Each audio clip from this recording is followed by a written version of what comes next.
Hoje nós temos o tema aqui, a liderança de Deus no mundo. Opa! O texto Abacuque 3, de 2 a 6, que fala assim: Tenho ouvido, ó Senhor, as tuas declarações, e me sinto alarmado. Aviva a tua obra, ó Senhor, no decorrer dos anos, e no decurso dos anos, faz-a conhecida. Na tua ira, lembra-te da tua misericórdia. Deus, vem de Temã, e do Monte Parã vem o Santo. A sua glória cobre os céus, e a terra se enche de seu louvor. O seu resplendor é como a luz, raios brilham da sua mão, e ali está velado o teu poder. Adiante dele vai a peste, e a pestilência segue os teus passos. Ele para e faz tremer a terra, olha e sacode as nações. Esmigalham-se os montes primitivos, os outeiros eternos se abatem. Os caminhos de Deus são eternos. Quem de nós, de fato, pode compreender o método que Deus usa para lidar com o mundo ao nosso redor?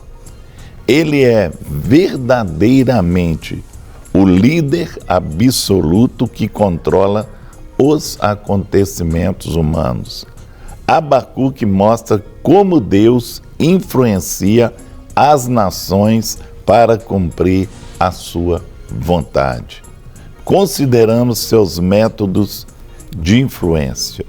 Antes disso, nós vamos ver com o pastor Rogerinho aqui o que ele pode falar sobre isso aí para você. Não é isso? É muito interessante, Guerra, o último pedacinho do texto que você leu de Abacuque, quando fala que os caminhos de Deus são eternos. Né? Quando nós paramos para pensar, né, simplesmente nessa frase, os caminhos de Deus são eternos, nós somos obrigatoriamente levados a pensar numa dimensão muito além daquilo que a nossa visão pode alcançar. Por quê? Porque nós somos levados a pensar numa eternidade. Agora, a gente precisa muitas vezes entender que existe uma eternidade futura, como também existe uma eternidade passada, e que nós não temos nenhuma ideia do quanto ou do que isso pode realmente representar. Nós temos uma ideia cronológica, né, da história da Terra ou até mesmo da história da humanidade. Nós temos uma ideia, não somente uma ideia bíblica, mas também uma ideia científica, né, a respeito desse tempo do planeta, desse tempo da Terra como esse planeta habitável na forma que ele tem hoje, né? Mas isso nos dá uma ideia muito além daquilo que é a eternidade. Né? Então nós com certeza temos uma eternidade passada. E quando nós paramos para pensar lá em Gênesis capítulo 1, verso 1, que diz que a terra estava sem forma e vazia, não é? Nós temos uma outra realidade extremamente importante que fala que o Espírito pairava sobre a face das águas. Então, ainda quando a terra estava sem forma e vazia, já havia uma ação de Deus através do seu Espírito. Amém. Agora, esse estava sem forma e vazia não significa que a história natural da Terra tenha começado naquele momento especificamente, não é? Até porque a ideia do estar significa uma situação momentânea. Né? Algumas traduções, ela é traduzida como a terra era, mas a maioria das traduções e os textos originais nos dão o entender de que realmente a terra estava naquele momento. Né? quando nós olhamos a própria idade geológica da Terra através dos estudos científicos, nós vamos ver realmente que há muita coisa que está inserido dentro desse contexto anterior à própria criação do homem e o próprio momento em que Deus estabelece a humanidade com um propósito muito específico dentro desse planeta. Então, os caminhos de Deus são eternos, tanto os caminhos passados como os caminhos futuros de Deus. Agora, Ele tem total controle do que vai acontecer no futuro, porque Ele determina os atos no presente e Ele tem total ciência de tudo aquilo que já aconteceu no passado. Então, Ele estabelece o presente e Ele realmente governa o presente. E eu estou falando isso e lembrando dos programas que a gente fez quando a gente trabalhou com os textos de Daniel, né? Que fica muito claro a interferência e o papel de Deus no estabelecimento dos reinos da terra, né? O governo de Deus, quando Nabucodonosor mesmo entende que o Deus dos céus é que governa, e ele tira e ele põe. Então a gente vai ver que ele realmente tem essa atuação, não somente nos governos da terra, mas em toda atitude e tudo aquilo que passa, né, com o homem e com todas as coisas criadas, porque tudo vem dele e tudo se originou através dele e da vontade dele. Amém. Então, essa visão, né, plena, tanto do conhecimento do passado, quanto da interferência no presente, determinando seus desígnios, né, como de uma visão de futuro pleno e absoluto. Então, esse Deus realmente é imensurável. Tremendo, né? Não tem como medir nem a sua grandeza e nem a sua ação. Né? E isso é uma das coisas que Abacuque entende. Né? Ele pode fazer qualquer coisa. Né? Ele pode, inclusive, abalar os montes primitivos, como o texto acabou de dizer. Isto é, aquilo que existia de nem sei quando, ele pode abalar e na hora que ele quiser, não é? Tremendo. Tremendo. Glória a Deus por isso. Ok, nós já temos aqui algumas participações. Bom dia. Mais um dia que agradeço por acompanhar esse programa. A nossa irmã Célia, lá de Currais Novos, né? Amém. Ela pedindo oração aqui para os seus familiares, sentindo dores nas pernas, né? E a todos vocês que compõem esse canal, eu desejo que esse novo mês que se inicia sejam de bênçãos em nome de Jesus. Amém. Um abraço. Um abraço também, viu, meu irmão? Obrigado pelo seu carinho, pela sua audiência. Oi, a graça e paz. Bom dia, eu me chamo Rivilaine, moro em Campo Belo. Ela pede oração para a vida dela, pela sua família, né? E obrigado a Deus desde já. Ok, nós vamos orar aqui no final do programa. Muito bem. DDD 73, bom dia. Mais um programa abençoado. Amém. Em nome de Jesus, assim seja, né? Para poder abençoar a sua vida também. Temos uma outra participação do DDD 34. Eu acho que a gente já leu esse aqui num programa anterior. Vou ver se você lembra, Rogério e Guerra. Eu moro com um homem há 5 anos e o fato de termos que ter intimidade machuca muito meu coração por causa da palavra de Deus. E somos um jugo desigual. E sempre que eu peço direção a Deus, o que eu ouço é para que eu não desista de nenhuma alma. Ele sabe, ele bebe muito, depois passa tempo sem beber. O que eu devo de fazer? Né? Onde o jugo desigual, deu aqui para entender, mentiras, bebidas, e quando a pessoa quer sempre estar certa, desisto dela ou continuo orando, jejuando e consagrando? Meu pastor me aconselhou a conversar com Deus e marcar um dia para que haja a finalização desse sofrimento. E vai terminar nesse fim de mês. É o que está aqui. O que eu devo de fazer? Eu não sei se é a mesma pessoa, mas tem uma característica bem parecida. Né? Aí, Rogério, tem a questão de que você está num dilema entre achar que você é a solução ou o caminho de Deus para a vida desse homem. Exatamente. Esse é um ponto. E o outro ponto é continuar convivendo numa relação que você sabe que está contra os princípios estabelecidos por Deus. Né? Então, na minha opinião, são duas coisas distintas e você precisa resolver isso de uma forma distinta.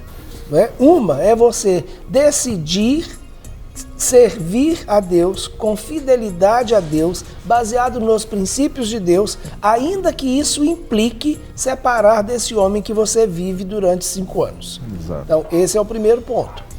O segundo ponto é: por que desistir de orar por ele, de ajudá-lo e de conduzi-lo ao Senhor, se é isso que você entende que Deus quer que você faça na vida dele, sendo testemunha do amor de Deus para ele?